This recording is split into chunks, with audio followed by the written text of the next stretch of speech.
শুরু করছি ইস্পানি মির্জাপুর শুভরাত্রি powered by BSB Cambrian school and college. প্রিয় দর্শক, আজকে আমরা কথা বলবো নারায়ণগঞ্জের রাজনীতি একজন শামীম ওসমানকে নিয়ে। যে শামীম ওসমান আওয়ামী সরকার এবং আওয়ামী লীগের সমস্ত নেতৃস্থানীয় ব্যক্তিবর্গের অত্যন্ত আস্থাভাজন ব্যক্তি এবং বিশেষ করে বঙ্গবন্ধুর রাজনীতি এবং মাননীয় প্রধানমন্ত্রীর স্নেহধন্য সেই শামীম ওসমানকে নিয়ে আমরা কথা বলবো। এবং এই কারণের জন্য আজকে আমরা অতিথি হিসেবে পেয়েছি সেই শামীম ওসমানকে, যে শামীম ওসমানকে নিয়ে কথা বলবো নারায়ণগঞ্জের সম্মানিত সংসদ সদস্য জনাব শামীম ওসমান রয়েছেন আমাদের সাথে অতিথি হিসেবে। আপনাকে স্বাগত জানাচ্ছি আজকের আমাদের আয়োজনের মধ্যে দিয়ে। আমরা বলছিলাম যে আসলে নারায়ণগঞ্জের রাজনীতি বললে ব্যাপারটা একটুখানি ছোট্ট হয়ে যাবে, তবুও যেহেতু নারায়ণগঞ্জ কেন্দ্রিক আপনার সেখানে একটা বলয় আছে, আপনার সেখানে একটা জনপ্রিয়তা আছে, মানুষের মধ্যে ভালোবাসা আছে, সেখানে নারায়ণগঞ্জটা জুড়ে দিলাম। কিন্তু আসলে সমগ্র দেশের রাজনীতিতে কিন্তু আপনার একটা প্রভাব আছে। বিশেষ করে আমরা যখন দেখি যখন কোনো জাতীয় নির্বাচন আছে, কোনো সংকটকালে আসে, আপনি তখন জাতীয় ক্ষেত্রে বিশেষ করে আওয়ামী লীগের জন্য, আওয়ামী লীগ সরকারের জন্য, বঙ্গবন্ধু কন্যা মাননীয় প্রধানমন্ত্রী শেখ হাসিনার জন্য আপনি আপনার যতখানি দরকার সর্বোচ্চ করবার চেষ্টা করেন। তো আমি দর্শকদের উদ্দেশ্যে একটা বিষয় সেটি আমরা বলতে চাই এবং এটা আমি জানিও, সেটি হচ্ছে আমরা যদি বঙ্গবন্ধুর কথা বলি, মাননীয় প্রধানমন্ত্রী শেখ হাসিনার কথা বলি, আমরা যদি বেগম খালেদা জিয়ার কথা বলি, আমরা যদি হোসাইন মোহাম্মদের সাথে কথা বলি, যারা রাজনীতি করেন এই 4-5টি নামের পরে তারা যদি শামীম ওসমানের নাম না জানে তাহলে আমি মনে করি না যে তারা রাজনীতিতে যুক্ত থেকে কতখানি ভালো মন্দ করতে পারবে। সে কারণে শামীম ওসমান, আপনাকে দিয়ে এই প্রশ্নটা প্রথমে শুরু করতে চাই। সেটি হচ্ছে, নিশ্চয়ই আপনার মনে আছে, দেশবাসীর মনে আছে যে বিএনপির একটা সময় মাননীয় প্রধানমন্ত্রী শেখ হাসিনার উপরে নারায়ণগঞ্জে একটা হামলা হয়েছিল এবং সেখানে আপনি জীবনের ঝুঁকি নিয়ে আপনার উপর হামলা হয়েছিল, যে আপনার উপর একটা হামলা হয়েছিল এবং সে হামলার ঘটনায় বেশ কয়েকজন মারা গিয়েছিল। আপনি সে সময় নানা রকম বক্তব্য দিয়েছেন। আপনি কিন্তু সেখানকার মধ্যে একটা হতাহত হওয়ার একটা শঙ্কা ছিল, কিন্তু আপনি আল্লাহর অশেষ রহমতে আপনি বেঁচে গিয়েছেন। তো সেই হামলার স্মৃতিটা এবং আরেকটি কি ঘটনা ঘটেছিল যে মাননীয় প্রধানমন্ত্রী, বর্তমান প্রধানমন্ত্রী শেখ হাসিনা নারায়ণগঞ্জে যাচ্ছিল বা যাওয়ার পথে এই ধরনের কোনো ঘটনা ঘটেছিল, বা খালেদা জিয়া যখন লং মার্চের সময় একটা ঘটনা ঘটেছিল, এই দুটি ঘটনা নিয়ে আপনার কোনো বিশ্লেষণ আছে না, বিশেষ করে আপনার উপর যে হামলাটা হয়েছিল? ধন্যবাদ আপনাকে এবং আপনাদের। মানে 18 বাংলা স্মৃতি এটার সাথে জড়িত। যেদিন আমাদের উপরে বোমা হামলা হয়েছিল আমরা একটা অপরাধ করেছিলাম। এই অপরাধটা হয়েছে যে আমরা স্বাধীনতা বিরোধী শক্তির বিরুদ্ধে কথা বলেছিলাম এবং আপনি তখন জানেন যে আপনি অবশ্যই একজন প্রখ্যাত এই লাইনে মানে একজন বিশিষ্ট ব্যক্তিত্ব এবং মিডিয়া জগতে আপনার সবাই চিনেন। তো সেই কারণে আপনি নিশ্চয়ই অবগত আছেন, যেটা আমার আপনার ওই সময় কৈশোর যৌবন আমরাতে উঠছি। জাহানারা ইমামের যে ইস্যুটা ছিল স্বাধীনতা বিরোধী বিচারদের দাবিতে, তখন এই ইস্যুটা খুব তুঙ্গে ছিল। তো আমার মামা ছিলেন হাসান ইমাম সাহেব, উনি ঘাতকদারা নির্মূল কমিটির তখন সাধারণ সম্পাদক। তো আমরা নারায়ণগঞ্জে তুরাম বিশ্ববিদ্যালয় কলেজের একটা আর্টস ফ্যাকাল্টি উদ্বোধন হওয়ার কথা। তো ওটা আমার আব্বার নামে হওয়ার কথা, একেম শামসুজ্জামান নামে। তো ওর মধ্যে জাহানারা ইমাম গেলেন। ওনার প্রতি আমার একটা আলাদা শ্রদ্ধাবোধ অলওয়েজ ছিল। তো উনি তখন মারা গেছেন, উনি নাই। তো আমরা বাংলাদেশে এমন কোনো বুদ্ধিজীবী নাই যারা সত্যি সত্যি বুদ্ধিজীবী, যেমন কবি শামসুর রহমান সাহেব, তো এই ধরনের আবার অধ্যাপক আমাদের স্যার মান্নান স্যার, কবির চৌধুরী স্যার, সবাই, গোলাম মোস্তফা সাহেব, অনেক সর্বশ্রেণী পেশার বুদ্ধিজীবীরা গেলেন। সেইখানে একটা পর্যায়ে যে স্বাধীনতা বিরোধী শক্তির যে আস্ফালন, সেখানে তারা আমাকে স্টেজের মধ্যে ডেকে বললেন, শামীম একটা কিছু করো, তুমি একটা কিছু করো বাবা। কারণ আমরা ব্যাপক জমায়েত করেছিলাম। আমি স্যার কী করবো বলেন? বলে একটা যা ঘন্টা বাজাও। তখন আমরা বললাম যে 71 সনে যারা আমাদের মা বোনের সম্ভ্রম নিয়েছে স্বাধীনতা বিরোধী শক্তি, প্রতীকীভাবে আমরা বললাম যে গোলাম আজমে এই নারায়ণগঞ্জে প্রবেশ নিষিদ্ধ। সো এই ঘটনার পরেই আরও কয়েকটা ঘটনা ঘটল। লং মার্চ নারায়ণগঞ্জে নিষিদ্ধ বলে উঠিয়ে দেওয়া। 3টি ঘন্টার সংস্পর্শনে আমি একটু লাইমলাইটে চলে আসলাম। লাইমলাইটে চলে আসার পরে আমাকে সরকারের, আমার জাতির পিতার কন্যা, আমার মাননীয় প্রধানমন্ত্রী, আমার মা, যাকে আমরা মায়ের মতো শ্রদ্ধা করি ওই প্রজন্ম, উনি আমাকে আইজি সাহেব আমাকে নারায়ণগঞ্জ থেকে গাড়ি আলাদা করে স্কট করে নিয়ে গেলেন। তখন নিয়ে বললেন যে আমাকে হত্যা করার পরিকল্পনা করা হচ্ছে। কারা করছে? The fundamentalist group, Jamaat and others.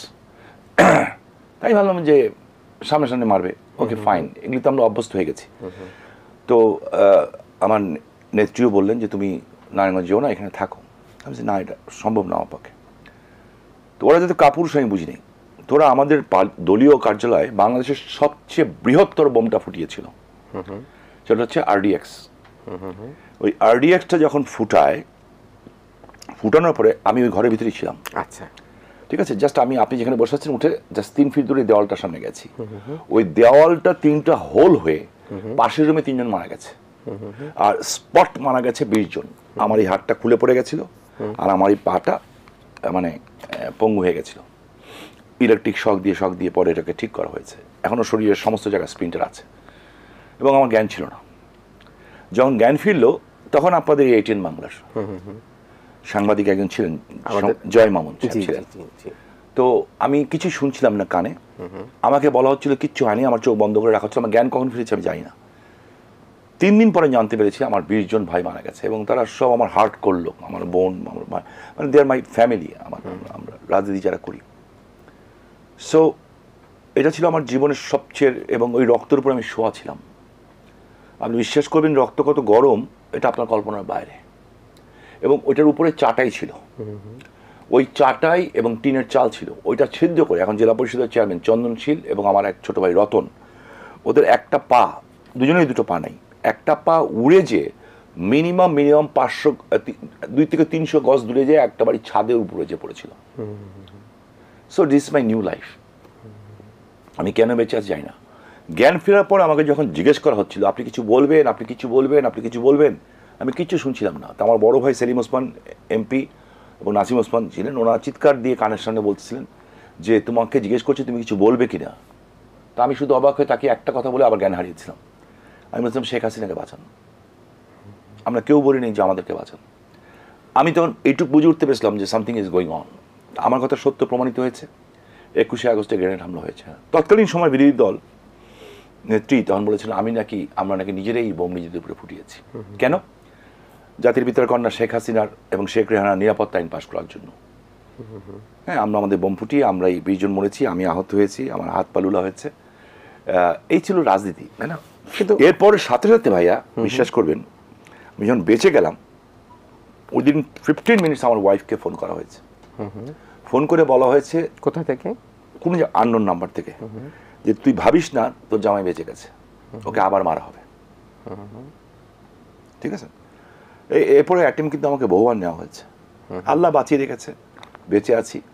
আমার নেত্রী, আমার জাতির পিতার কন্যা শেখ হাসিনা, বাবা আমার পরে যাকে সবচেয়ে বেশি মানে, উনি একটা কথা শিখিয়েছেন যে হায়াত মৌত এটা আল্লাহ হাতে, যে কদিন বেঁচে আছো গরিব মানুষের জন্য কাজ করো, do something for the people, for the country. আমরা ওইটাই করছি। উনিও তো 21 বার এই ধরনের হামলা। নিশ্চয়ই নিশ্চয়ই।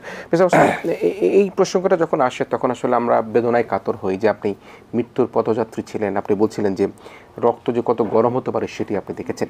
কিন্তু আপনাকে নিয়ে কিন্তু প্রশংসার জায়গা যতখানি আছে আপনার দলের পক্ষ থেকে, সরকারের পক্ষ থেকে, কিন্তু আবার যারা আপনার দল করে না বা আপনার সমর্থিত নয়, তারা ওই দেশের মানুষ, তাদের মধ্যে কিন্তু এক ধরনের মিশ্র প্রতিক্রিয়া আছে। বেগম খালেদা জিয়ার যে লং মার্চটি হয়েছিল সেখানে একটা এখনো পর্যন্ত সেই মিশ্র প্রতিক্রিয়া আছে। সেই লং মার্চের সময় কি ঘটেছিল সেখানে? কি লং মার্চটা আমরা অভিযুক্ত আমি নিজেই বলছি, আমি পার্লামেন্টে বলেছি, জি জি রেকর্ডেড। লং মার্চটা আমরা আটকে দিয়েছিলাম। আমরা না, আমি আটকে দিয়েছিলাম। কেন? কোশ্চেনটা কেন? দেখেন, একটা লং মার্চ ঢাকার থেকে চিটাং যাবে, so what is our problem? সরকারের সমস্যা কি? সরকার পড়ে যাবে একটা লং মার্চ গেলে? No way. সেখানে আপনি খেয়াল করে দেখবেন, তখনকার পত্রপত্রিকায় ঘাটবেন, লং মার্চ শুরু হওয়ার 2 দিন আগে বলা হলো প্রতিটা গাড়িতে নাম্বারিং করা হবে। এবং সম্ভবত কর্নেল আকবর, যদি আমি ভুল না করে থাকি, বিএনপি নেতা, উনি হয়তো দুনিয়াতে নাই, আল্লাহ ওনাকে বেহেশত নসিব করুক, উনি বললেন লাইসেন্স করা অস্ত্র সাথে নিয়ে নেবেন। এবং ওটা আমাদের জামাত ছিল, বিএনপি ছিল। এখনকার গোয়েন্দা সংস্থার ফাইল যদি আপনি ঘাটেন তখনকার, আমি বিশ্বাস রাখি আপনাদের তো মিডিয়ার লোকরা আছে, আপনারা এটা পাবেন। যে কোনো জায়গার থেকে আমাকে সর্বোচ্চ পর্যায় থেকে বলা হলো যে আমাকে এটা ডিস্ট্র্যাক্ট করতে হবে। আমি সেম আপনার মতোই করেছিলাম প্রশ্ন, যে ওয়াই গেলে কি হয়? হ্যাঁ, কয়েক হাজার গাড়ি কিন্তু। আমার বারবার প্রশ্ন আসছিল কেন কেন কেন? এর আগে কিন্তু বাংলাদেশের কোনো পত্রিকা আমাকে নিয়ে একটা বাজে লাইন লেখে নাই। এবং এটা পিছনে প্রায় 500 কোটি টাকার উপরে বাজেট ছিল। বিএনপির, জি, বিএনপি কিংবা আদার্স সবার মিলে। জি, ঘটনা কি করবে, যেটা আমি শুনেছি, আমি তো দেখিনি, ঘটনা ছিল যে ওই লং মার্চটা যাবে ঢাকা চিটাং হাইওয়ে দিয়ে ফেনীর সামনে যখন যাবে, তখন আমাদের জনাল হাজারী সাহেব তো অনেক ফেমাস ছিলেন তখন, তো ওনাকে টার্গেট করেই প্ল্যানটা সাজানো হয়েছিল। তখন ওইখানে ম্যাডাম খালেদা জিয়ার গাড়ির পিছনে, কয়েকটা গাড়ির পিছনে দুটো বাস থাকবে, দুটো কিংবা তিনটা, এগুলিতে মাটি কাটার লেবার ছিল অ্যারাউন্ড 66 অথবা 65, হ্যাঁ, সেদিকে উঠিয়ে নেওয়া হয়েছে। ওই দুটা গাড়ি বম মেরে উড়িয়ে দেওয়া হবে।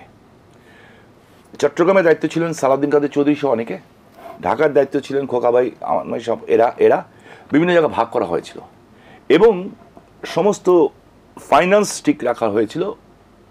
প্রচণ্ডভাবে বিক্ষোভ ফেটে পড়বে সব, যে 65 জন কিংবা 66 জন কিংবা 60 জন লোক মারা গেছে, খালেদা জিয়ার কী অবস্থা আমরা বলতে পারছি না। ওই সুযোগে সেই রাত্রে পিছনের গলি দিয়ে ক্ষমতা আসা একটা পরিকল্পনা ছিল। সাবজেক্ট ওইটা না যে পিছনের গলি দিয়ে ক্ষমতা আসবে, সাবজেক্ট এইটা 60 জন থেকে 65 জন মানুষ মারা যাবে। হ্যাঁ, আপনি কি করলেন প্রথমে? আমরা যেটা করলাম সেটা হচ্ছে যে আমরা কিন্তু আটকে দিয়েছি। একটা জিনিস দেখেন, আমরা কিন্তু লং মার্চ আটকে দিয়েছি, যেতে দিনে তা না, কিন্তু লং মার্চ কিন্তু ঠিকই গেছে। সরকারের 4 ঘন্টা সময় দরকার ছিল এই টোটাল রোডটাকে সিকিউর করার জন্য। মেবি খালেদা জিয়া জানতেন কিংবা মেবি জানতেন না, এমন হতো না যে ওনার নলেজে থাকতেও নাও পারে, বিভিন্ন শক্তি তো কাজ করে না, এমন তো না ওনার ইয়েতে, এমনও তো হতে পারে যে ওনার গাড়িতেও বোম উড়িয়ে যেত, অ্যান্ড সেকেন্ড পার্টি আর third party can get the opportunity. So সরকারের দায়িত্ব কি? নিরাপত্তা প্রদান করা। তখন সরকারের হাতে ওই টাইম ছিল না যখন সরকার জেনেছে আগের দিন সন্ধ্যার সময়। So I did my job, এবং ওই জন্য আমাকে ফোকাস আসতে হয়েছে। And after then they targeting me in the politics, এবং প্রচণ্ড ক্ষিপ্ত ছিল। এবং আপনি লক্ষ্য করে দেবেন ঠিক 4:30টার দিকে, 4:30 কিংবা 45-এর দিকে আমরা যখন ক্লিয়ারেন্স পেলাম যে কোনো জায়গার থেকে যে নাও লেট দেম গো, তখন তারা কিন্তু আরামে। এটি আপনি বলতে চাচ্ছেন যে সেই ক্ষয়ক্ষতি হয়তো খালেদা জিয়ার নিজেরও হতে পারতো? Maybe, I don't know, maybe not. আপনি দুইটা কথা বলেছেন, মাটি কাটা লেবার ছিল, সেই মাটি কাটা লেবার যে ট্রাকে ছিল বা পিক আপে ছিল সেটাকে আপনি দেখেছেন? বুঝতে পারছি না, আপনি দেখেননি? আমি দেখিনি। যেটা গোয়েন্দা সংস্থার ফাইল, গোয়েন্দা সংস্থার তো ফাইল আমাকে দেয় না, সমস্ত গোয়েন্দা সংস্থার টপরা ফাইল দেয়। কারা ইনফর্ম করেছিল আপনাকে? আমাকে ইনফর্ম করবে কেন? আচ্ছা, আমার পার্টি ইনফর্ম ছিল। আমি কি একা এই সিদ্ধান্ত নেওয়ার ক্ষমতা রাখি? পার্টি ইনফর্ম ছিল। হ্যাঁ, পার্টি কিংবা সরকার ইনফর্ম ছিল। কোথা থেকে ইনফর্ম ছিল? সরকার গোয়েন্দা সংস্থাগুলি থেকে ছিল, যে তাদের কাছে ইনফরমেশন ছিল যে এরকম যে তারা ফেনীতে যাবে এবং এই জিনিসগুলি ঘটবে, তখন আমার উপর দায়িত্বটা দেওয়া হয়। আচ্ছা, তো সেক্ষেত্রে মিস্টার ওসমান, সেখানে তো আপনার একটা জনপ্রিয়তা আছে এবং সেক্ষেত্রে আপনার প্রভাব প্রতিপত্তি আছে, তাহলে তখন ডিসিএসপি আইন শৃঙ্খলা রক্ষাকারী বাহিনী কি করলো? আপনি কেন আগ বাড়িয়ে এত কিছু করতে গেলেন? কেউ জানতো না, তাদেরকে জানানো হয়নি? না, তার মানে এতটুকু সময় আমাদের হাতে ছিল না যে এই জিনিসটা জানাজানি হবে। যদি জানাজানি হতো, যারা এই অঘটনটা ঘটানোর চেষ্টা করছে they can change their track. তাহলে সরকার তখন মানে যারা এই ঘটনা ঘটাচ্ছিল কিংবা ঘটানোর চেষ্টা করছিল, তাদের মাথায় এই কল্পনাই ছিল না যে আমি এই কাজটা করবো। কারণ তখন আমি মানে আমার যে এই ক্ষমতাও আছে এইভাবে যে আমরা এক রাতের মধ্যে 1 লাখ 1.5 লাখ লোক রাস্তা নিয়ে চলে আসতে পারবো, এটা তার ধারণা ছিল। সেদিকে লোকে নিয়ে আসছিলেন না অন্য কোনো প্রতিক্রিয়া ছিল? লোক ছিল আমাদের ম্যাক্সিমাম, আর আমরা ট্রান্সপোর্টগুলি যারা আছে সেখানে কি কোনো ব্যারিকেড দিয়ে দিয়েছি। আগ্নেয়াস্ত্র ব্যবহার হয়েছিল? নো, একটা আগ্নেয়াস্ত্র ব্যবহার হয়নি, শুধুমাত্র মানে মানুষ দিয়ে মানব ঢাল, মানুষ এবং মিথ্যা তো বলবো না আপনাকে, মানুষ এবং সমস্ত গাড়ি ঘোড়া যেগুলি ছিল, ট্রাক ছিল, আমাদের নারায়ণগঞ্জে কয়েকশো বাস ছিল, যারা আমাদের শ্রমিক, আমাদের মালিক, আমরা ওগুলিকে বলেছিলাম যে তোমরা এগুলিকে এইভাবে রেখে দাও। মানে একটা ট্রাফিক জ্যাম তৈরি করা হয়েছিল, এবং ঠিক যখন বলা হয়েছিল সরিয়ে দাও, আমরা সরিয়ে দিয়েছিলাম। তো ওই জায়গাটা কিন্তু একটা প্রশ্ন হচ্ছে, আপনি একটা কথা চমৎকারভাবে বলেছেন, সেটি হচ্ছে এটা বিএনপি কিন্তু ভাবতে হবে, এবং বেগম খালেদা জিয়া নিজে অসুস্থ, সে অবস্থা যেটি বলছিলেন যে হয়তোবা এই ধরনের দুর্ঘটনাটা খালেদা জিয়ার নিজের নলেজে নাও থাকতে পারত। উনি যেখানে জয়নাল হাজারীর এলাকায় গেলে তিনি নিজেও ক্ষতিগ্রস্ত হতে পারতেন। আপনি বলছিলেন যে পিছনে প্রায় 60-62 জন লেবার ছিলেন, তাদেরকে হয়তোবা উড়িয়ে দিত এবং দেশের মধ্যে একটা মিশ্র প্রতিক্রিয়া। এটা কনফার্ম? হ্যাঁ, জি। এটা কি আবার একটু বলবেন, একটু দর্শকদের ক্লিয়ার, কোনটা কনফার্ম ছিলেন যে বলছিলেন? যে এই গাড়ি উড়িয়ে দেওয়া হতো, এবং সেই জন্যই আমাকে দায়িত্ব দেওয়া হয়েছিল যে কোনোভাবে হোক যে আমাকে এই 4 থেকে 5 ঘন্টা উইদাউট এনি ভায়োলেন্স, খুব ডিফিকাল্ট ছিল কিন্তু without any violence, without any ঢিল ছোড়াছুড়ি ছাড়া আমাকে গাড়ি আটকে রাখতে হবে। তো খালাজের গাড়ির উপর আক্রমণ হয়েছে যে কথা বলা, ওনার কোনো গাড়ির উপরে কোনো আক্রমণ হয় নাই। উনি খুব আরামে ছিলেন এবং উনি একটা পেট্রোল পাম্পে বসা ছিলেন এবং ভালো অবস্থায় ছিলেন, এবং একটা পর্যায়ে আমরা খাবারও পাঠাতে চেয়েছি ওনার জন্য। মানে উনি কি গাড়ি থেকে নেমে গেছিলেন? উনি গাড়িতে নেমে একটা পেট্রোল পাম্পে বসছিলেন, যেটা আমার আব্বার নামে সড়ক করেছে, ঢাকা নিম্ন যেটা একেএম শামসুজ্জোহা সড়ক, ওই রোডের পাশে একটা পেট্রোল পাম্প ছিল বিশাল বড়, ওইটার ভিতরে উনি বসা ছিলেন। মানে তিনি নিরাপদে থাকবার জন্য, নিরাপদের জন্য উনি রেস্ট নেওয়ার, যখন বুঝতে পেরেছেন এত বড় জ্যাম লেগে গেছে, তখন আমরা ওইদিকে কোনো ডিস্টার্ব করিনি। মানে বেগম জিয়াকে বা তার নেতৃস্থানীয় কাউকে কোথাও কোনো নো, আমাদের টার্গেট ছিল 4 ঘন্টা সময় নষ্ট করা। কিন্তু ওই জায়গাটা আবার একটু ফিরে আসি, এটি তো সরকারের আইন শৃঙ্খলা রক্ষাকারী বাহিনী করার কথা, তার চাইতে বেশি আস্থাভাজন কি আপনি ছিলেন? Maybe I just follow the order. আচ্ছা, আই এম এ সোলজার। তখন সেই সময় নারায়ণগঞ্জের এসপি, ডিসি, পুলিশ বা অন্যান্য গোয়েন্দা সংস্থা কি করছিল, আপনাকে সাহায্য করছিল? না, এরা বুঝতেই পারেনি কি হয়েছে। ইভেনচুয়ালি আমাদের হোম মিনিস্টারও জানতেন না সঠিক সময়, তখন সরাসরি বলছি, উনিও জানতেন না। হোম মিনিস্টার কে ছিলেন তখন? আমার মনে হয় মেজর রফিক সাহেব ছিলেন। তার মানে এটা একেবারে শর্ট টাইমে হয়েছে জিনিসটা। এখানে সাবজেক্ট ছিল 2টা, 1 বিরোধী দলকে সেফে পৌঁছে দেওয়া, 2 আমার কাছে যে সবচেয়ে বেশি মানে আমি জানতাম যে এরপর আমি টার্গেট হয়ে যাব, কারণ 400-500 কোটি টাকা ইনভেস্টমেন্ট আছে, এবং আমি টার্গেট হয়েছিলাম। কিন্তু পার্লামেন্টে আমাকে লিফটের মধ্যেই মেরে ফেলার চেষ্টা করেছিল এই ঘটনার পর। হ্যাঁ, বিএনপি সব মিলে আমার উপর এত ক্যাপা ছিল। আচ্ছা, লিফটের ভিতরে ধরে বসছিল। কারা কারা ছিল সেখানে? সব অনেক, আমি নাম বলবো না, বন্ধু হয়ে আপনার কলিগরাই ছিল। এমন খেপা ছিল। এখন আমি স্বামী ওসমান থেকে হয়তো সাহসটা পাই নাই, তো হোয়াট এভার ইট ইজ। তো এবং আমি জানি ভীষণ পরিমাণ টাকার অঙ্ক ছড়ানো হয়েছিল। সো মেবি আমাদের দলের ভিতরে খন্দকার মোস্তাক আছে না, তো ওখানে তো খন্দকার মোস্তাক থাকতে পারে, বিএনপির ভিতরেও অফকোর্স। তো ওইরকম কিছুটা ঘটেছিল আমার মনে হয়। না হলে সরকার তো এমনি বলতে পারতো স্টপ, ইউ ক্যানট গো। আবার ওইটাও বলা যাচ্ছিল না যে ডেমোক্রেটিক্যাল রাইট, কেন যেতে দিবা না। এবং তখন কি অপপ্রচার চালানো হয়েছে আপনার মনে আছে, যে শান্তি চুক্তি হয়ে গেলে নোয়াখালী পর্যন্ত ভারত হয়ে যাবে, কোথাও কোনো মসজিদ থাকবে না, কোনো মসজিদে আজান হবে না। আজান তো এখনো হয়, মসজিদও আছে, ভারতও হয়নি। এই যে বলা হয়, মানে আমরা যদি মোটা দাগে ধরি, হেডলাইন হয়েছিল খালেদা জিয়ার গাড়ি বহরে হামলা, এবং হামলাকারী হচ্ছে গিয়ে শামীম ওসমান। তো এইটি কি আপনার জীবনের অধ্যায়ের কোনো কালো দাগ কিনা আপনি কি মনে করেন? দেখেন, আমি যে পরিবারের সন্তান, 1949 সনে আমার বাবা যখন ছাত্রলীগের প্রেসিডেন্ট নারায়ণগঞ্জের, তখনই আমার আই হ্যাভ দ্য ডকুমেন্টস, তখনই কিন্তু বঙ্গবন্ধু একটা মিটিংয়ে বলেছিলেন এটা বাংলাদেশ হবে একদিন। 49 সনে ছাত্রলীগের অনুষ্ঠানে আমার কাছে ডকুমেন্ট, আমাকে কালকে একজন 3 দিন আগে একদিন পাঠালো। 6 দফা নারায়ণগঞ্জের টাউন হল মাঠে হয়েছে। ওই মিটিংয়ে জনসভায় সভাপতিত্ব করেছেন আমার বাবা। বাইতুল আমানে আওয়ামী লীগের প্রতিষ্ঠা হয়েছে আমার দাদার বাড়িতে, এবং আমার দাদা এবং আমার বাবা দুজনই কিন্তু একেএম শামসুজ্জোহা, দুজনই কিন্তু আওয়ামী লীগের প্রতিষ্ঠাতা সদস্য।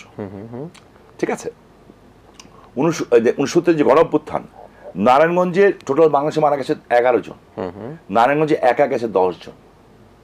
52 রাষ্ট্রভাষার যে আন্দোলন, ওই আন্দোলনে আমার বাড়ি পরিবারের সবাই তো আহত যা হয়েছে, আমার সবাই গ্রেপ্তার হয়েছে।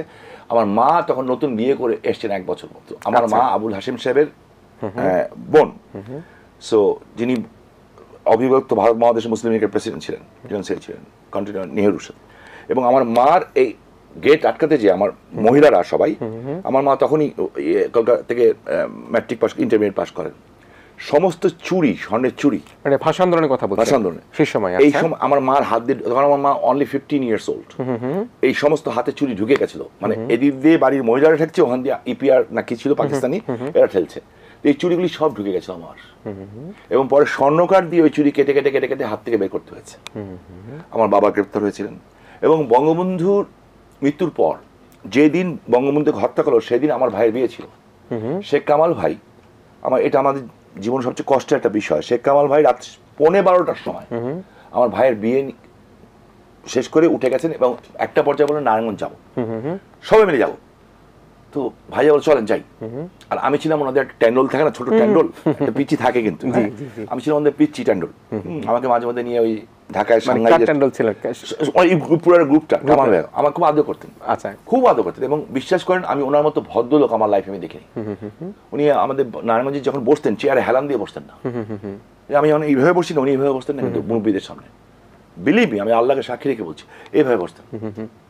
জাতির পিতার ছেলে, বঙ্গবন্ধুর ছেলে, শেখ কামাল, একদম কোয়াইট।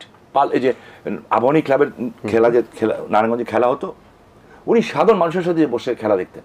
তাহলে ওই রাতে আপনার ওখানে যাওয়ার কথা আমি ছিল? বলি না, আমাদের বাসে যাওয়া, তখন আমি ক্লাস কোন ক্লাসে পড়ি, ক্লাস 6-7 পড়ি, 6-7 পড়ি। হ্যাঁ, তখন একটা পর্যায়ে কামাল ভাই বলেন যাবো, ভাই বলেন চলেন। প্রধানমন্ত্রী ভাষণেও বলেছেন। তো এটা আমার বাবা মার সবচেয়ে দুঃখ ছিল জীবনে, আব্বা আম্মার সবচেয়ে দুঃখ ছিল। তারপর না নাসিম আমি আজকে যাবো ঠিক হবে না, আমরা যদি যাই নাসিমের বাসর রাতে নষ্ট হয়ে যাবে। তারপর দিন ঢাকা ক্লাবে ভাইয়ার বউ ভাত রাতে।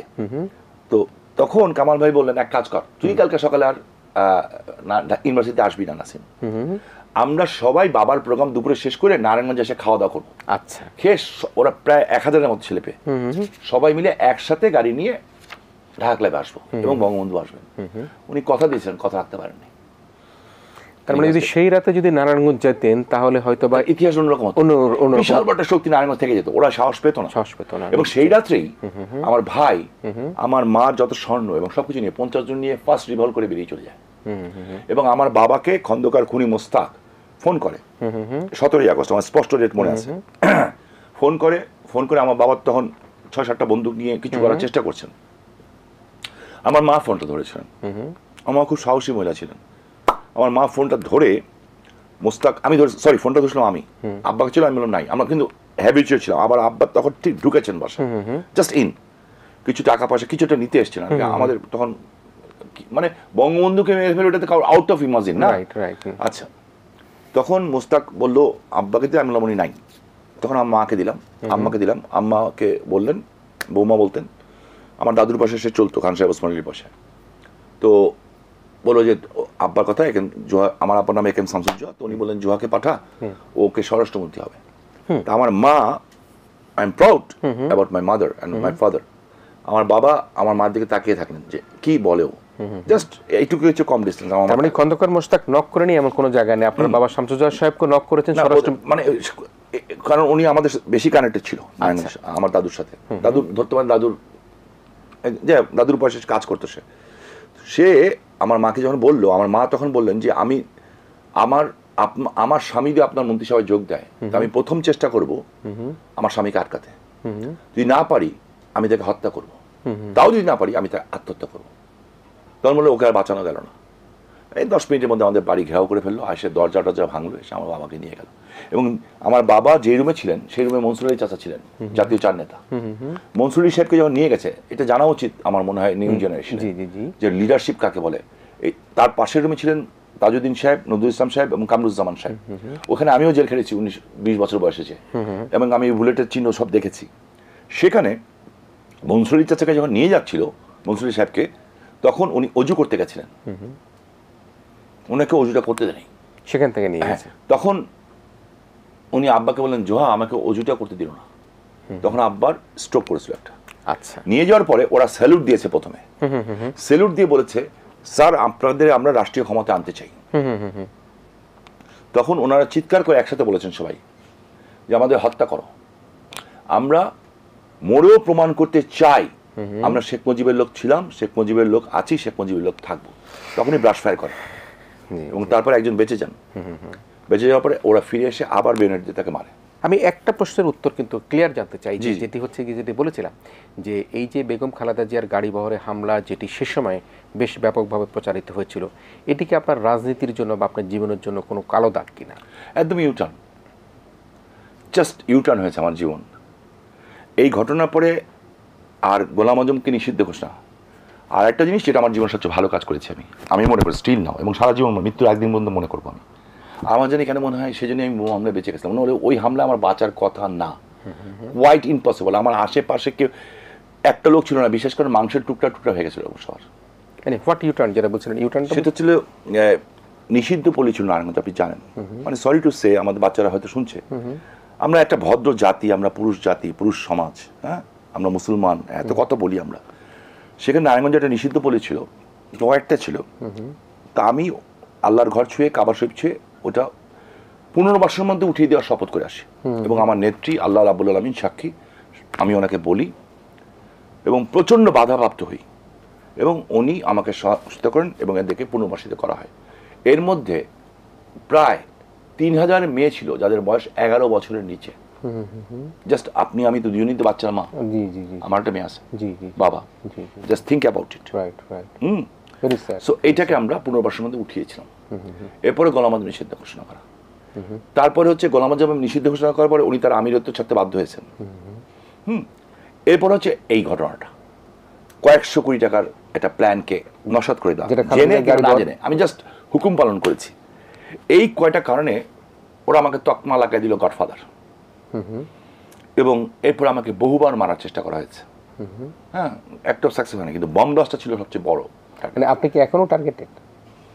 জানি না, মনে তো হয়, মনে তো হয়। তো তখন যখন বুঝতাম টার্গেট, তখন মানসিক প্রস্তুতি রাখতাম অন্যভাবে। এখন গত 24 বছর ধরে আল্লাহর হুকুমে রসুল পাক রসুলের তাহাজ্জুদ পড়ি, নামাজ পড়ি, কোরআনটাকে অ্যানালাইসিস করে পড়ি, প্রতিদিন 1 ঘন্টা পড়ি। তাতে বুঝছি যে আপনার আমার কিচ্ছু করার ক্ষমতা নেই। এখন কি আল্লাহ যদি বাঁচায় রাখে, জীবনের ঝুঁকিতে আছেন কিনা আমি জানি না, আল্লাহর ইচ্ছা। শেখ হাসিনাকে 21 আগস্টে যে ঘটনা গ্রেনেড মারছে, ক্যান ইউ বিলিভ ইট? উনি বাঁচবেন? তো ওনার গ্রেনেড তো একটা ট্রাকে ফুটে তো আওয়ামী লীগই শেষ হয়ে যায়। আপা না, শুধু পুরো আওয়ামী লীগ ফুটছে।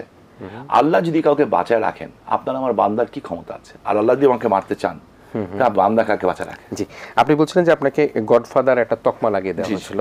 সেই গডফাদার তকমাটা আপনি মানেন কিনা সেটি জানি না। নিশ্চয়ই আপনি বলেছেন যে আপনার যতটা ইউটার্ন হয়েছে, আপনি জনপ্রিয়তা পেয়েছেন, এবং আপনি বিশেষ করে নিষিদ্ধ পল্লী, গোলাম আজম এবং খালেদা জিয়ার বহরের যে ঘটনাটি ঘটেছিল, সেটি আপনার জন্য রাজনীতি একটা ইউটার্ন হয়ে, আমার রাজনীতি মানে ইয়েতে ক্রাইসিসে এসছে। মানে কোন 3টা বিষয় ক্রাইসিস? এই 3টা বিষয় প্রচন্ড ক্রাইসিস এসছে। আমাকে হামলা করা হয়েছে, আমার বাচ্চাকে হামলা করার চেষ্টা করা হয়েছে, আমাদের বাড়িতে আগুন দেওয়া হয়েছে, আমাদের বাড়ি ঘরে আমি যখন 2001-এ দেশ ছাড়ি, আমার মেজো ভাইকে গ্রেপ্তার করে নেওয়া হয়েছে, আমার যে হীরা মহলে ওখানে পেশাব করা হয়েছে, যে বাইতুল মানে আওয়ামী লীগ তৈরি হয়েছে, সেটি বাইতুল মান ভেঙে দেওয়া হয়েছিল ইলিগেল ওয়েতে। আমি একটা ভিন্ন প্রসঙ্গে একটু আসতে চাই। সেটা হচ্ছে আসলে আপনাকে এককভাবে পেয়েছি, আপনি নির্বাচনের সময় বেশ ব্যস্ত ছিলেন। আমরা অতিথি হিসাবে সবাই আপনাকে চেষ্টা করে, হয়তো এটিএন বাংলা আপনি ভালোবাসেন, সেই কারণে আপনি এখানে এসেছেন। ডক্টর মাহফুজুর রহমানকে ভালোবাসেন, আমাদের ভালোবাসেন, আপনি আজকে এসেছেন। নারায়ণগঞ্জের 7 খুন, যেটি সেই 7 খুনে কিন্তু একটা মিশ্র প্রতিক্রিয়া আছে। বলা হয়েছিল সে সময় যে ফোন আলাপটি, সেই ফোন আলাপটি করা হয়েছিল, এবং সেই ফোন আলাপের মধ্যে আপনি বলেছিলেন যে অ্যাডভোকেট বাসেত মজুমদার অথবা অ্যাডভোকেট মাহবুব খন্দকার মাহবুব।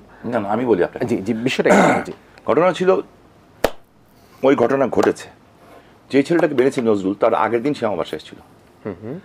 আমি ওকে বললাম, get out from the country, তুমি তাড়াতাড়ি সরে পড়ো, কারণ রাজনীতি যেরকম প্যাচগোজ খেয়ে গেছে আমি বুঝি নাই। এবং আমি নজরুল হচ্ছে যে ভিকটিম, যাকে মারা হলো, যাকে মারতে যে 7 জনকে মেরে ফেললো, জি জি, ও আমার সবচেয়ে কাছের একজন তৈরি করা ছেলে ছিল, ছাত্রলীগের প্রেসিডেন্ট সেক্রেটারি ছিল সে। হি ওয়াজ এ নাইস গাই। এটা একটু পরিষ্কার আমি নিজে জানবার জন্য, মারার টার্গেট ছিল নজরুল নামে একজন। নজরুলকে ওকে মারতে যে ওর গাড়িতে আরো 6 জন ছিল, সবাইকে মেরে ফেলেছে, কিন্তু নজরুল ওকে মেরে ফেলেছে। আচ্ছা আচ্ছা, সেখানে আমি বললাম, ও বললো ভাই আমি জামিনটা নিয়ে নেই। আমি জামিন দরকার নাই, পরে দেখবো, তুমি যাও। দেন আমি স্বরাষ্ট্রমন্ত্রী মহোদয়কে ইনফর্ম করি, বর্তমান যিনি আছেন, ভাই এই ঘটনা। তো উনি অবশ্যই এই অ্যালিড ফোর্সকে জানিয়েছেন। এই অ্যালিড ফোর্সের এক সদস্য মেজর আরিফ নাম, সে তাকে ডেকে নিয়ে বলেছে যে তোমাকে এতগুলি স্পটে ড্রাগ বিক্রি করতে হবে, বিক্রি করে পার ডে এত টাকা দিতে হবে, যদি তুমি না দাও তাহলে তোমার সমস্যা আছে, মেরে ফেলাবে, আর যদি দাও তাহলে you can do anything else. কাকে বললো এটা? নজরুলকে। এই মেজর আরিফকে। মেজর আরিফের বাবা জামাত ইসলামের মজলিসে শুরার মেম্বার ছিল। যাই হোক, ঘটনা যখন ঘটলো, নূর হোসেন আমাদের কাউন্সিলর ছিল, এরা নূর হোসেনকে সন্দেহ করছে, আমরা তো বুঝি নেই মেরে ফেলবে, আমরা গেট সামথিং হ্যাপেন্ড। তো আমি নজরুলের বউ, ও আমার দলীয় কর্মী, ওদের বাসার সবাই আসলো, আমি নূর হোসেনকে ডেকে আনলাম, ওরা আমি ডাকাডাকি করলাম ওদের সামনেই, কিন্তু হোয়াটসঅ্যাপে, মানে খুন হওয়ার পর। হ্যাঁ, না গায়েব, মানে গুম হয়ে যাওয়া, নিয়ে গেছে কেউ, এটা গুম হয়ে যাওয়ার উইদিন 45 মিনিটস। জি জি, তখন ওরা খুন টুন কিছু হয়নি, 45 মিনিটস। দেন আমি বুঝতে পারলাম যে ঘটনা কি হয়েছে। আমি সর্বোচ্চ জায়গায় আমি টেস্ট করে দিলাম যে it is done by those people. কারা ছিল তারা? র্যাবেরই অফিসার। এর মধ্যে কেউ কি জেলে আছে এখন? সবাই। আচ্ছা। হ্যাঁ, এদের দ্বারা এই ঘটনা সংঘটিত হয়েছে। 38 মাস ধরে বাংলাদেশের কয়েকটা পত্রিকা, 2টা পত্রিকা আমার বিরুদ্ধে লেখে গেল। আমি পার্লামেন্টে প্রশ্ন উত্থাপন করেছিলাম, কিন্তু 164 এখনো জমা আছে আমার। লেখেই গেল আমি আছি এটার সাথে জড়িত। বাট 38 মাস পরে আমি পার্লামেন্টে বক্তব্য দিয়েছিলাম আমাদের একজন এমপি মারা যাওয়ার পরে, যে আপনি এই জায়গায় বলবেন, মিডিয়া আছে বলে দিচ্ছেন, উনি লিখে দিচ্ছে, সূত্র বলে, আমি কোথায় বলবো? আমার পার্লামেন্টে কিন্তু আইন আছে। স্পিকার মহোদয় এখনো ডাকেন নেই তাদেরকে, হয়তো ভবিষ্যতে ডাকবেন। এই 2টা পত্রিকা লিখেই গেল কন্টিনিউয়াসলি। তারা একটা মিডিয়া ট্রায়াল করলো, যাই ওয়াজ ইট। আমি তাদের নোটিশ দিলাম, লিখিত নোটিশ, যে আপনি যদি জড়িত হই আয়োগকে জানান। এরপর বললাম আপনি জড়িত হই তাহলে আপনি ওকে আয়োগকে যদি স্বচ্ছন্দ না মনে করেন আইজিকে জানান। তাও যদি স্বচ্ছন্দ না হয় আপনি আমার মাননীয় স্পিকারকে জানান। তাও যদি স্বচ্ছন্দ না হয় আপনি মহামান্য রাষ্ট্রপতিকে জানান। আপনার কাছে কোন সূত্রতে খবর আছে? ইচ্ছা করে আমি এভিডেন্সগুলি হাতে রেখেছি। খবরটা কি তারা কি ছাপতো তখন? যে শামীম ওসমানের মাধ্যমে এই ঘটনা ঘটিয়েছে, 7 খুনটা হয়েছে। হ্যাঁ, আমি 7 মার্ডারটা। তখন যখন দেখা গেল যে আমি যা জানিয়েছিলাম আমার প্রধানমন্ত্রীকে যে এরা ইনভলভড, ঠিক 37 মাস পরে ঢাকার ক্রাইমের এখন সেকেন্ড কমিশনার ডক্টর মুহিত সাহেব, অত্যন্ত সৎ ব্যক্তিত্ব, উনি এটার মাটির তলে যে এটার তদন্ত করেছেন, কেউ ছাড় দেননি, এবং তদন্তে প্রমাণিত হয়েছে আমি যা যা বলেছিলাম তাই সত্য। নারায়ণগঞ্জের এসপি ছিলেন তখন না, ওনাকে স্পেশাল ডিউটিতে পাঠানো হচ্ছে। রাইট। এবং উনি এখন ডিএমপিতে আছেন। এখন ডিএমপিতে ক্রাইমে আছে, এডিশনাল কমিশনার। এবং আমার দেখা মতে হি ওয়াজ মানে one of the excellent officer. I saw him. He is a very brilliant officer, নির্মোহ learned person এবং শিক্ষিত এবং সাহসী লোক। তো ওই যে নূর হোসেনের সাথে কি আসলে আপনার কোনো সখ্যতা? নূর হোসেনের সাথে কথা হয়েছে। নূর হোসেন বলল আমি কি করব, আমি এটা ঘটনা জানি না। আপনাকে ফোন করেছে? হ্যাঁ, একবার অন্য নাম্বার দিয়ে, বিভিন্ন নাম্বার দিয়ে ফোন করছে। আমি কেন কথা বলবো? আমার তো কল্পনার বাড়ি যেটা মেরে ফেলবে। ওকে, জানো না তো, তুমি বাসুদেবের কাছে যাও, কোর্টে যাও, তুমি আগে যা সারেন্ডার করে ফেলো। কারণ আমি ভাবছিলাম যে একেও বোধহয় মেরে ফেলবে। তো ঘটনার মধ্যে কিন্তু আরো কিছু ক্লু আছে, এবং এইটাকে রেকর্ডটা বের করলো, এরাই বের করলো যারা মারছে, বের করে এরা আমার দিকে ডাইভার্ট করার চেষ্টা করলো। মারলো কারা বলছিলেন? র্যাবরা। আচ্ছা, হ্যাঁ, র্যাবের এই পার্টটা, টোটাল র্যাব না কিন্তু। তো তখন আমি বললাম যে okay fine, if you know where is Noor Hossain and ও আমার সাথে কথা বলছে, তো অ্যারেস্ট করলো না কেন? ওদের তো নূর হোসেনকে অ্যারেস্ট করা উচিত, করলো না কেন? আজকে ওই নূর হোসেনও আসামি, ওরাও আসামি। And it was a planned game. মানে কোনো কারণে এটি কি, মানে যেটা বলা হয় যে নূর হোসেনকে আপনার আশ্রয় প্রশ্রয় পেত কখনো? সে আমার দলে একটা সাধারণ, যেভাবে একটা কর্মী আশ্রয়, কাউন্সিলর, কমিশন, আমি তো কিভাবে ভাববো যে দেখেন আল্লাহর একটা বিচার আছে দুনিয়াতে।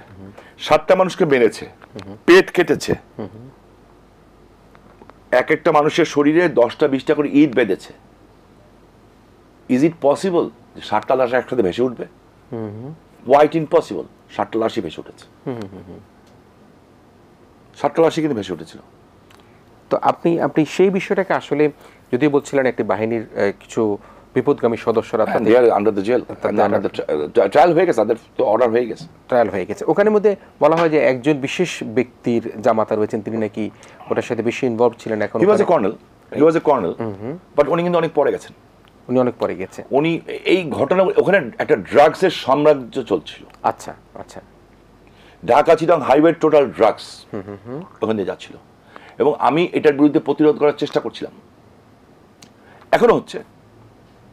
এখনো চেষ্টা করছি, পারছি না। আমি আমি আমি আমি টেল দ্য ট্রুথ। এখনকার পরিস্থিতি কি? এখনকার পরিস্থিতি তখনকার মতো না। আচ্ছা, বাট তখনের সাথে যদি তুলনা করি, এখন 1000 গুণ ভালো। 1000 বললে ভালো হবে না, কম হবে, লাখ গুণ ভালো।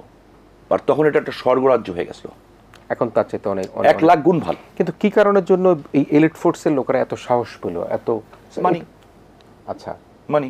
এবং যে ছেলে যে মেন এটা নেতৃত্ব দিয়েছে, আরিফ সাহেব, যতটুকু আমরা তদন্তে দেখেছি, হি ওয়াজ অ্যাডিক্টেড।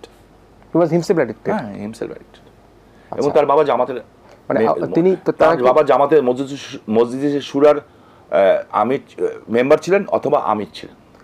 তারা কি এবং ওরা কিন্তু ভাবতে পারে না এই লাশ ভেসে উঠবে, আর ওরা জীবনে ভাবতে পারে নাই যে আমি এভাবে ওপেন বলে দিব। ওপেন কি বলেছিলেন আপনি? আমি একদম ডাইরেক্ট বলেছিলাম যে এদের দ্বারা ঘটনা ঘটেছিল, এবং আমি সর্বোচ্চ পর্যায়ে জানিয়ে দিয়েছিলাম। ও দ্যাট মিনস আপনি নিজে এটা ওপেন করেছেন? হ্যাঁ, 45 মিনিটের মধ্যে আমি এটা রহস্য বের করে ফেলেছি। কি বলেছিলেন তখন? যে দে আর কিডন্যাপ বাই ওদের দ্বারা। এবং আমি মাননীয় প্রধানমন্ত্রীকে আমার জানানো উচিত যে মেম্বার, আমি তাকে জানিয়ে দিয়েছি। এবং আমি যা জানিয়েছি টেক্সটে তাই সত্য। আপনার নিজের মধ্যে একটুখানি সংকোচ। এরপরে আমাকে মারার জন্য ইয়ে করা হয়েছিল, কি বলে, যে স্নাইপার রেডি করা হয়েছিল। কারা? এরাই। তখন পর্যন্ত তারা অ্যারেস্ট হয়নি। এরা বলতে আসলে এই র্যাবের যারা এই ঘটনা ঘটিয়েছিল, ও তারা তখন তো মাঠে ছিল। তখন মাঠে ছিল। তখন তো কেউ বিশ্বাসই করেনি এটা। স্নাইপার পাঠিয়েছিল আমাকে বসুন্ধরা বাসায়, এবং আমাকে না পেয়ে আমার ছোট বাচ্চা ছেলেকে উঠানোর চেষ্টা করেছিল। আচ্ছা, কপাল ভালো যে আমি বসুন্ধরা থাকতাম। বসুন্ধরার মালিকের আর্মগার্ড আছে, আরও যারা আছেন রংধনু গ্রুপ, এদের আর্মগার্ড ছিল। এবং বাংলাদেশে তখন চুমুল 13-14-তে যেটা চলছিল সেরকম অবস্থা ছিল। তো তখন আমি তাদেরকে ফোন করলে তাদের যে গার্ড এরা সব বেরিয়ে আসে। সেই কারণে আল্লাহ রাব্বুল আলামিন উসিলাটা তারা আমার ছেলেটাকে নিতে পারেনি। তাহলে এই বিপদগামী র্যাবের সদস্যরাই তখন আপনাকে আপনার ঢাকার বাসায় আমার, এবং eventually not only that, sniper পর্যন্ত নিয়ে আসা হয়েছিল। আপনাকে মেরে ফেলার জন্য নিয়ে এসেছিল। আমরা কিন্তু অভ্যস্ত। I don't care anybody else. দর্শক, নিশ্চয়ই আপনারা জানেন যে খেলা হবে একটা স্লোগান, এবং এই স্লোগানটি শুরু করেছিলেন আজকের অতিথি শামীম ওসমান। কিন্তু সেই স্লোগানটি কিন্তু এখন আমরা দেখেছি মমতা ব্যানার্জির মুখে, আপনাদের সাধারণ সম্পাদক তার মুখেও দেখতে পাচ্ছি। এবং খেলা হবে এটি একটি বড় ধরনের একটা ভীষণ বড় মিডিয়ায় এটি জনপ্রিয় হয়েছে। তো আপনার হাতে আর কি খেলা বাকি আছে, বা আপনার এই খেলাটা কি চিন্তা হয়ে গেছে কিনা? না, আমি তো বুঝিনি যে এরকম হবে। আমি যেটা বলেছিলাম, যে বক্তব্যটা তখন দিয়েছিলাম, সেই বক্তব্যটা ছিল চেতনার বক্তব্য, এবং খুব এক্সটেম্পোর থেকে বলেছিলাম যে তখন 2013-14-তে যখন আমরা ক্ষমতা ছাড়বো, তখন জামাত ওই যে মৌলবাদী শক্তিগুলি সব আস্ফালন করছিল না। তো আমি বলছিলাম যে অমুক ডেটে যেদিন মানে আমরা ক্ষমতা ছাড়বো, তো তুমিও সমান, আমিও সমান। স্বাধীনতা পক্ষের শক্তির সাথে স্বাধীনতার বিপক্ষের শক্তি খেলা হবে। যারা উন্নয়ন চায় তাদের সাথে, যারা ধ্বংস চায় তাদের সাথে খেলা হবে। যারা শান্তির পক্ষে তাদের সাথে, যারা অশান্তির পক্ষে তাদের সাথে খেলা হবে। মানে এরকম একটার পর একটা বলতে বলতে খুব উত্তেজিত হয়ে বলছিলাম। এটা পিক করছে। বাংলাদেশে তো একটা সমস্যা, একটা আমার জন্য একটা প্রবলেম হয়েছেই রাস্তাঘাটে হাঁটতে গেলে। ফাইন, আলহামদুলিল্লাহ। আগে ইন্ডিয়া কলকাতায় গেলে খুব মজা করে হাঁটতাম, রাস্তার পরে ফুচকা খাইতাম। আমি খুব সাধারণ লাইফ মেনটেন করি কিন্তু। হ্যাঁ, রাস্তার পরে খাওয়া খাই, মুড়ি খাই, ভেলপুরি খাই। হ্যাঁ, এখন আর এটা সম্ভব হয় না, চিনে ফেলে। এমনকি খুব একটা ভালো হোটেলে, 5 স্টার হোটেলেই ছিলাম, বেরোচ্ছি দেখি দুটা ছেলে তাকে আছে হোটেল থেকে, আর ইউ মিস্টার খেলা হবে ওসমান। পরে ওখানে টেলিগ্রাফ পত্রিকা, স্টেটসম্যান পত্রিকার সম্পাদক আসলেন, ওনারা নিয়ে গেলেন আমাকে, নিয়ে যে এক লং ইন্টারভিউ করলেন। টেলিভিশন আসলো 3-4টা, বলুন তুমি এখানে ইলেকশন করো, তুমি পাস করে যাবে, তুমি খুব পপুলার, এরা খেলা হবে না গান। পরে দেখলাম যে একটা কি সিনেমা, আলিয়া ভাট, উনিও আবার বাংলায় বললো আমার শাশুড়িকে খেলা হবে। এখন অনেকেই বলে যে কি জানি করে রাখতে হয় একটা, যে এটাকে ওই যে পয়সা পাওয়া যায়। আচ্ছা, টিকটক না, টিকটক না, এটা কি জানি বলে যে এটা আমার বক্তব্য। আচ্ছা আচ্ছা, তো যাই হোক, হোয়াট এভার ইট ইজ। তো এটা যাই হোক, একজন এক একভাবে এটাকে ব্যবহার করছে, ভালোই লাগে, খারাপ লাগে না।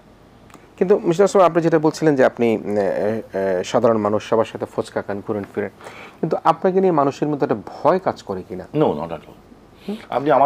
আপনি এমনি সাধারণভাবে যখন আসেন তখন কিন্তু আপনাকে মনে হয় কিনা যে খুব মানবিক, খুব দানশীল, কিন্তু যখন আপনি কোনো রাজনীতির মঞ্চে যান তখন কি আপনাকে দেখলে মনে হয় কিনা আপনার চোখ দুটি খুব লাল, আপনার চেহারাটা অত্যন্ত ভয়ঙ্কর, আপনি অত্যন্ত জিদি, আপনি অত্যন্ত রাগী, আপনি যে কোনো সুযোগ ঘটাতে পারেন? আমি জেদি, এটা ঠিক, ট্রু। আমি কিছু কিছু প্রশ্ন আপোষ করি না, স্বাধীনতার প্রশ্নে আপোষ করবো না, আমার নেত্রীর প্রশ্নে আসবো। আমি সেই মুক্তিযুদ্ধের সন্তান, যে আমার বাবা বঙ্গবন্ধু পরিবারকে উদ্ধার করতে চাই। আমার বাবার নেতৃত্বে কিন্তু এয়ার অ্যাটাক হয়েছে বাংলাদেশে, এবং স্বাধীন হওয়ার সাথে সাথে আমার আব্বা রেডিও বাংলাদেশে এবং হাইকোর্টে পতাকা তুলে বঙ্গবন্ধু পরিবারদেরকে উদ্ধার করতে গেছিলেন। আব্বা চুরুট খেতেন, তো ইন্ডিয়ান জেনারেল আব্বার পাশে বসা ছিল। তা আব্বা তো বুঝতে পারেন নাই, আব্বার সাদা পাঞ্জাবি, চুরুট হাতে ছিল। তখন ওই যারা বঙ্গমাতাকে গ্রেপ্তার করে রেখেছিল আপা সহ, তারা উপর থেকে মেশিন গান দিয়ে গুলি করে। তখন আমার বাবার বুকে দিয়ে ঢুকে এখান দিয়ে বেরিয়ে যায়। আমাকে থামেন নেই, তারপরেও গেছেন। এবং আমার ভাইও তাই। এই মেজো ভাই আমার, যেটা এখন এমপি, তখন ইন্টারমিডিয়েট ছাত্র। আচ্ছা, বঙ্গবন্ধু হত্যাকারীরা ওকে নিয়ে যে এই বদরুদ্দারা, খুনিরা, ডালিমরা, ওর বুকের মধ্যে আমার বড় ভাইয়ের খবর নেওয়ার জন্য 42টা ছিদ্র করেছিল। 42টা ছিদ্র। সেপ্টেম্বর মাসে আমি তখন ক্লাস 8-এ পড়ি, আমরা 6 বন্ধু মিলে আমরা পোস্টার লাগিয়েছি বঙ্গবন্ধু বিচার চেয়ে, হাতে লেখে। কিছু বুঝতাম না, কিন্তু আমার পিঠে সাইকেল ভাঙা হয়েছিল, অজ্ঞান হয়েছিলাম। সো আমরা কিন্তু প্যালেস্টাইনি যুবক হয়ে গেছিলাম। মানে সেখানে আপ টু 81 আপ আসার পর্যন্ত আমরা প্যালেস্টাইনি যুবক ছিলাম। হ্যাঁ, আমাদের কথা ছিল, এই প্রশ্নের জবাব পাচ্ছিলাম না যে বঙ্গবন্ধুকে মারলো কেন। না, সেটা তো একটা প্রশ্ন, কিন্তু আপনাকে নিয়ে এই পারসেপশনটা আছে কিনা যে আপনি, ইটস এ গুড পারসেপশন, মানে আপনাকে নিয়ে দেখলে ভয় পাবে? এটা গুড পারসেপশন। মানুষ ভয় পায় আপনাকে দেখলে? না, মানুষ না। তাহলে কারা ভয় পায়? স্বাধীনতা বিরোধী শক্তি, যারা স্বাধীনতার বিপক্ষের শক্তি, রাজাকার, আলবদর, আল শামস, তাদের প্রতিনিধি যারা, তারা তো মুক্তিযোদ্ধাদের দেখলে ভয় পেত। আমার রাইট অর? তো যদি এই মুক্তিযুদ্ধের রক্তকে তারা ভয় পায়, গুড, তাদের ভয় পাওয়া উচিত। তাদের মুখ থেকে যখন আমি শুনি, একজন ব্যক্তি শামীম ওসমান এবং রাজনীতিবিদ শামীম ওসমানের মধ্যে কোনো পার্থক্য আছে? মানে যদি এটা কি ব্যক্তি সামনে, আপনি নিজে সত্য কথা, তখন আমি পার্লামেন্টে আমার নিজের দলের উপদেষ্টার বিরুদ্ধে কথা বলেছি স্ট্রেট ওয়েতে, বিকজ আমি এবং চ্যালেঞ্জ দিয়েছি, একটা মানুষ ইসলাম ধর্মে কিংবা সামাজিকভাবে যেই কাজগুলি করলে মানুষের কাছে মাথা নত করবে কিংবা আল্লাহর কাছে দায়ী থাকবে, আমি এমন কোনো কাজ করি না আমার জানার মধ্যে। আমি এইবার নির্বাচনেও, কেউ জানতো না, এটা বলা উচিত না, মানুষ মনে করবে যে নিজেকে প্রচার করছে। No, not like that. আমি এক নাগারে 14 বছর ধরে ক্ষমতা আছি। আমি আমার বাড়ি, আমার ব্যবসা প্রতিষ্ঠান সবকিছু ব্যাংকে মর্টগেজ ছিল। কেন? এই যে কোভিডের পর থেকে এবং আমার যা ব্যবসা খারাপ গেছে, ইউক্রেন রাশিয়া ব্যবসার পরে, রাশিয়ার যুদ্ধ এবং কোভিডের কারণে ব্যবসা খারাপ গেছে। সো আই হ্যাভ টু এগুলি বন্ধক রাখতে হয়েছে আমার সবকিছু। কেউ জানতো না, বাসায় জানতো না। যখন ওই যে ইলেকশন করলে তো জমা দিতে হয় সব কাগজ, তখন প্রথমত আমার বউ জিজ্ঞেস করলো কি ব্যাপার এগুলি, আমি বললাম হ্যাঁ জমা দিচ্ছি। আমার বউ কিছু বলেনি, ইটস ওকে। আমার ছেলে বলছে বাবা ঠিক আছে, ইটস ওকে, ইটস ওকে। আমরা কিন্তু আমার বাবা আমাদের জন্য একটা, কিন্তু আপনার মধ্যে যে মানে একটা মানবিকতা কিন্তু আমি ব্যক্তিগতভাবে যখন দেখতে পাই, কিন্তু সেখানে একজন যে নারায়ণগঞ্জের যে মেয়র, তার সাথে যদিও আপনারা বলছেন এখন এক ছাতা নিয়ে কাজ করবেন, ওনার সাথে আপনার কি ধরনের কোনো দ্বন্দ্ব না? ওর সাথে দ্বন্দ্ব লাগা, আমি আইভির কথা বলছিলাম না, ওর সাথে পর্যায়ে তো দ্বন্দ্ব লাগার মতো না, ঠিক আছে? শি ইজ সো জুনিয়র, মানে পলিটিক্যালি সো জুনিয়র। কার কথা বলছেন? আইভির কথা। দ্বন্দ্ব মানে বিষয়টা হচ্ছে যে আমি একটা জিনিস বুঝি যে পলিটিক্সটা আমার বিরোধিতা করো বা ফেথফুল্লি করো। আমি শেখ হাসিনা জাতির পিতার কন্যা, বঙ্গবন্ধু পরিবার, এই প্রশ্নে আমি আপোষ করতে রাজি না। আইভি ম্যাডাম কি সেখানে আপোষ করতে? আমি সেটা বলবো না, সেটা আওয়ামী বিরোধী না, আমি সেটাও বলবো না, কিন্তু কিছু কিছু প্রশ্নে আমার সাথে দ্বিমত থাকে। যেমন আপনি এখন আমরা একসাথে কাজ করছি সবাই, হ্যাঁ, আর নোবডি ইজ পারফেক্ট। আমিও যে পারফেক্ট তা তো না, আপনিও না, আমিও না, আমরা কেউ পারফেক্ট না। একমাত্র আল্লাহ রাব্বুল আলামিন যাদেরকে কিংবা সৃষ্টিকর্তা যাদেরকে স্পেশালি পাঠিয়েছেন, তো সেখানে কিছু ভুল থাকে। আর বড় বাড়িতে, বড় ঘরে 4-5 বোন, 7 বোন, 10 বোন, ভাই বোন থাকলে কিন্তু ঝগড়াঝাটি হবেই, এটা স্বাভাবিক। She is my my younger sister. মানে আমরা শেষ দিকে আছি, আর 2 মিনিট বাকি। এখন আমরা একসাথে কাজ করতেছি সবাই। না, আপনার পক্ষ থেকে কি আইবির জন্য কোনো মেসেজ আছে কি আজকে? আমরা একসাথে কাজ করছি তো অলরেডি। ওনার জন্য প্রেস ক্লাবে আমাদের মিটিং ডেকেছে, আমরা সাথে কাজ করছি। প্রতিটা বিষয়ে সে আমাকে জিজ্ঞেস করে, যেই কটা বিষয়ে সে বলছে আমি আমার বড় ভাই, I will help her, because আমি বুঝি যে now I am 62+, it's time to go. So আমরা চেষ্টা করছি, ও চেষ্টা করছে যে we want to do something for better for the country.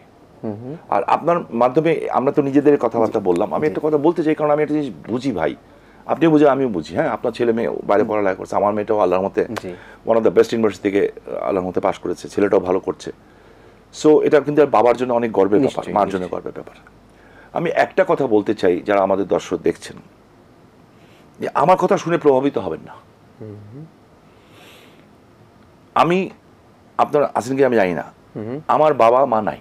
জি, আমার বাবা মা আছেন। জি, আপনি আছেন, ইউ আর লাকি গাই, আলহামদুলিল্লাহ রাব্বিল আলামিন। 86 এটা বিশাল ব্যাপার, তাই না? আপনার বাবা মা আছেন। আমার বাবা আগে চলে গেছেন, আমার যেমন 25-26 বছর বয়স তখন, আর মা গেলেন কিছুদিন আগে, 2016 গেলেন। সো আমি প্রথম যে কথা বলতে চাই, যারা আমার ছোট বয়সে ছোট, কিংবা দোজ পিপল আর লাকি যাদের আব্বা আম্মা এখনো আছেন, তাদেরকে একটা অনুরোধ করতে চাই যে পলিটিক্যাল কথাবার্তা শুনে এত লাভ নেই। প্রথম কাজ যেটা করেন, মা বাবার প্রতি দায়িত্ব পালন করেন। আমি চ্যালেঞ্জ করে বলি আপনাকে, হিন্দু মুসলিম বৌদ্ধ খ্রিস্টান আমি বুঝি না, যেই সন্তানের উপরে তার মা বাবার দোয়া আছে সে কোথাও ঠেকবে না। এটা হচ্ছে আমার নিউ জেনারেশনের কাছে আমার হাত জোর করে অনুরোধ। মা কি জিনিস, বাবা কি জিনিস, যার চলে যায় সে বুঝে, আর তাছাড়া কেউ বুঝে না। সেকেন্ড, যে এলাকায় থাকেন এলাকাবাসীর জন্য কিছু করেন, ইয়াং জেনারেশনস। আর রাজনীতি করবেন, রাজনীতি ভালো লাগে না, ফাইন, ডোন্ট ডু ইট, করেন না। আগে বুঝেন তারপর করেন। রাজনীতিকে যদি কেউ ব্যবসা হিসেবে নিতে চায়, এটা টাকা কামানোর একটা উপায়, ডোন্ট ডু ইট। তাহলে এর চেয়ে জঘন্য কাজ পৃথিবীতে নাই। এখন কি তাই হচ্ছে? রাজনীতি অনেক জায়গায় হচ্ছে, দ্যাটস ওয়াই আমরা খুব বিব্রত। So do something for the country. একটা ভালো কাজ করেন, জাস্ট সিঙ্গল, যাতে আপনি মৃত্যুর সময় বলতে পারেন আমি আমার দেশের জন্য একটা ভালো কাজ করছি। আপনি বলবেন কি করবো, একটা গাছ লাগান। 4.5 কোটি ইয়াং জেনারেশন আছে। 4.5 কোটি ইয়াং জেনারেশন যদি মনে করে একটা করে গাছ লাগাবে, কালকে বাংলাদেশের পরিবেশ চেঞ্জ হয়ে যাবে। আমরা একেবারে শেষ মুহূর্তে একটা ছোট্ট প্রশ্ন না করেই পারছি না। এই যে বেগম খালেদা জিয়া বিশেষভাবে এখন তার বাসায় আছেন, আটক আছেন, তার বিশেষ ক্ষমতা বলে, এটি কি একটু বলতে চান কিনা? আপনি বলেছিলেন যে বাবা মার প্রতি খেদমত করতে এবং একটা ভালো কাজ করবার জন্য। বেগম খালেদা জিয়ার পক্ষ থেকে বারবার তার চিকিৎসার জন্য বিদেশে যাওয়ার জন্য তার দলের লোকেরা, তার শুভাকাঙ্ক্ষীরা প্রত্যাশা করছেন। এই জায়গাটাকে আপনি কিভাবে দেখেন? দেখেন, আমি প্রথমে যেটা বলবো, আমি অনেক টেলিভিশন বলেছি, আমি তার জন্য দোয়াও করেছি, নামাজও পড়েছি কোভিডের সময়। আমি টেলিভিশন ওপেন বলেছি, আমাকে আমার নেত্রী শিক্ষা দিয়েছেন, বাপ মাই শিক্ষাই দিয়েছেন, আমার রসুলের সেই শিক্ষা, তাই না? ওই যে বুড়ি যখন গিয়েছিল। সো আমি তার জন্য দোয়া করি, আমি তার জন্য দোয়া করি, আল্লাহ তাকে সুস্থতা দান করুন। পৃথিবীর সবার জন্য দোয়া করি, তার জন্য আমি আলাদাভাবেও দোয়া করেছিলাম। মানে দেখেন, যেটুক মানবিক জাতির পিতার কন্যা হয়েছেন, সেইটুক মানবিক কি তার হওয়ার কথা? যাকে মেরে ফেলার জন্য এতবার চেষ্টা করা হয়। সেই প্রশ্ন যখন আসে তখন যদি তার, আমরা শেষের দিকে তো একটু আমি শর্টকাটে যাচ্ছি একদম। তো সেখানে কিন্তু ওনার চিকিৎসার জন্য যা যা কিছু করার দরকার সরকার করেছেন, ওনাকে বাসায় নিয়ে রাখা হয়েছে। আজকে এটা যদি একটা, আপনি এখন বলতে পারেন যে she was a prime minister, so everybody has a equal right, everybody is under the law, nobody is the above the law. কালকে আমি এমপি দেখে আমার জন্য আলাদা ল, আর এই ছেলেটা যে ক্যামেরা পিছিয়ে দাঁড়িয়ে আছে ওর জন্য আলাদা ল, ওইটা হতে পারে না একটা সভ্য দেশে, ঠিক আছে? সো ওনার চিকিৎসার জন্য কিন্তু বাইরে থেকে ডাক্তারও আসতেছে এবং উনি করছেন, হ্যাঁ। এবং যদি ওনার সত্যি সত্যি চিকিৎসার বিদেশে প্রয়োজন হয়, তো আমি বিশ্বাস করি যদি ওনার ওই রকম ক্রাইসিস হয় যে ওনার বিদেশেই চিকিৎসা প্রয়োজন, এছাড়া হবে না, আই বিলিভ, আমি আমার নেত্রীকে চিনি, শেখ হাসিনাকে চিনি, তার মনটা অনেক বড়, বিশাল বড়। নাহলে উনি কিন্তু যারা ওনাকে এতবার মেরে ফেলার চেষ্টা করে, এবং স্টিল নাও তার ছেলে যে ভাষায় তাকে নিয়ে কথা বলে, তার ছেলে বলতে তারেক রহমান, আচ্ছা আচ্ছা, যে ভাষায় কথা, আমি তার জায়গা হতাম তাহলে আমি জাস্ট একটা কন্ডিশন ইম্পোজ করতাম, বিশ্বাস করেন। আমি এটা কোনো পলিটিক্সের বাইরে বলছি।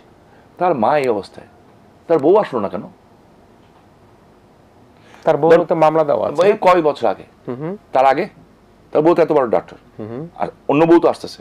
আচ্ছা বাদ দেন, ওইটা তাদের পার্সোনাল ব্যাপার। আমি তার জায়গা হতাম, তারেক রহমানের সাহেবের জায়গা হতাম, আমি একটা কথাই শুধু বলতাম মাননীয় প্রধানমন্ত্রীকে ফোনে কিংবা ওপেন পাবলিকলি, যে শেখ হাসিনা আমার, খালেদা জিয়াও তো আমার মায়ের সমান বয়স, তাই না? তো আপনারও মায়ের সমান বয়স, শেখ হাসিনা আমার মায়ের সমান বয়স। তো ও বলতে পারতো আমি ভুল করেছি। 21 আগস্টের ঘটনার নায়ক সে তার ভুল স্বীকার করে ক্ষমা চেয়ে বলতে পারতো যে ওকে ফাইন, আমি যা ভুল করেছি এই জন্য ক্ষমা চাচ্ছি, I don't want anything else, আপনি আমার মাতৃতুল্য, আপনি আমাকে মাফ করেন, দরকার হলে আমার মার সাথে আলোচনা করে আপনার যেভাবে দেশটা ভালো হয় সেভাবে করেন। মানে ক্ষমতা আমাদের কাছে থাকবে না, আপনার আমার মার সাথে আলাপ করে একটা সুন্দর সুষ্ঠু নির্বাচন করে যেভাবে ইচ্ছে করেন। ম্যাডাম জিয়াকেও তো খালেদা নেত্রী ফোন করেছিলেন যে আসেন বসে আলোচনা করি, কি উত্তরটা পেয়েছিলেন উনি, কিভাবে অপমান করা হয়েছিল ওনাকে। Existing prime minister madam Khaleda জিয়াকে ফোন করেছিল, উনি কিন্তু তীব্রভাবে আমাদের নেত্রীকে অপমান করেছে। আমরা কিন্তু খুব খেপে গেছিলাম আপার উপরে, আপনি কেন ফোন করলেন? কেন করবো না কেন? তাহলে প্রসঙ্গ যখন খালেদা জিয়া, মানে আপনি যেটা বলছিলেন যে এইটুকু কি আপনি চান কিনা, বা আপনি আপনার নেত্রী আমাদের মাননীয় প্রধানমন্ত্রীকে চান কিনা, যে যেহেতু এতদিন থেকে একটা কথা বারবার উচ্চারিত হচ্ছে, যেহেতু আপনি বলছেন যে, বা আমরা বলছি মাননীয় প্রধানমন্ত্রীর মধ্যে তার মমত্ব, ভালোবাসা সবকিছু আছে, তার বিদেশের চিকিৎসার বিষয়টা কি একটু ছাড় দেওয়ার সুযোগ আছে কি? আমি যতটুকু জানি তার যে চিকিৎসা হবে, হ্যাঁ, ওটা এখানে যা হচ্ছে বাইরে গেলে তাই হবে, যেহেতু আমি শুনেছি। আচ্ছা, আমি জানি না, এর চেয়ে বেটার।